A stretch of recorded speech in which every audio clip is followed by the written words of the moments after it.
Hi, I'm Ploy. I've been to Calvary for about 5 years. I grew up in a Buddhist home back in Thailand. I moved here when I was 12. When I was really young, I lived with my grandma, and she would wake up at around 4 a.m. and she would make food and walk 20 minutes to the temple to give the food to the monks. I would go with her, I would follow her, because it's just a little routine that I get to do with my grandmother. She'd just sit there and talk to the monks and worship and practice, her religions with them. We would have the statue of Buddha in our house, and she would just worshiping the statues. And I would do as I was told and do what everyone else is doing, because that is how I brought up and grew up, and that was just something that we do, not understanding why. When I'm at the age where I know what it meant or what it's really about, I find myself not understanding why we do things the way we do. I find myself not understanding the religion. I came here middle of 7th grade. Didn't really have much friends, of course. It was a big transition. In high school, I became friends with the Kellys, and I remember one day they invited me over for a sleepover, and they woke me up early in the morning around 8 a.m. Sunday morning and told me to get up, get dressed. You're gonna be late for church. And I didn't really know what's going on. I didn't know what church is per se. I didn't know where they're taking me. I didn't know what we're doing, but I was in the car, half awake.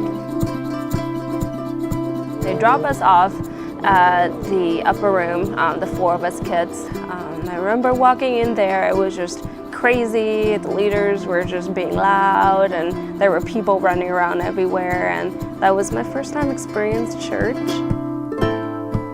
It was great, it was awesome. I didn't know what is going on. I remember singing just worship, and I just sing the words, and I didn't know what it meant or anything, but I was there doing whatever everyone is doing. And as a non-believer, worshiping was very emotional to me.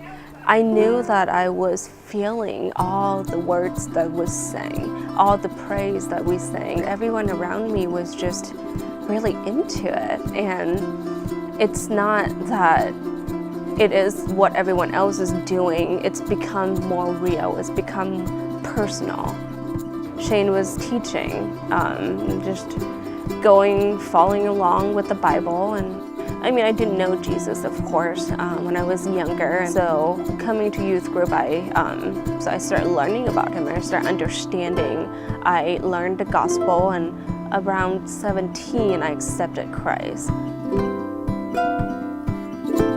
Since I was younger, I knew that there was something out there, something bigger, something that I can't understand, and there's got to be someone who put me where I'm at. So knowing that, and now that I experienced the Lord, worshiping Christ together became very personal. And growing up, I didn't have a relationship with Christ. And knowing that there's a God that loves me and I get to have a relationship with him, that's really heartwarming. That's what is missing. And I think that's why I believed. It's the gospel that what kept me personally stuck around.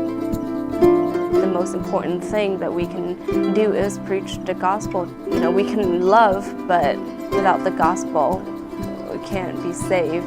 Love can't change anything. It's the gospel that can change. So, preach the gospel.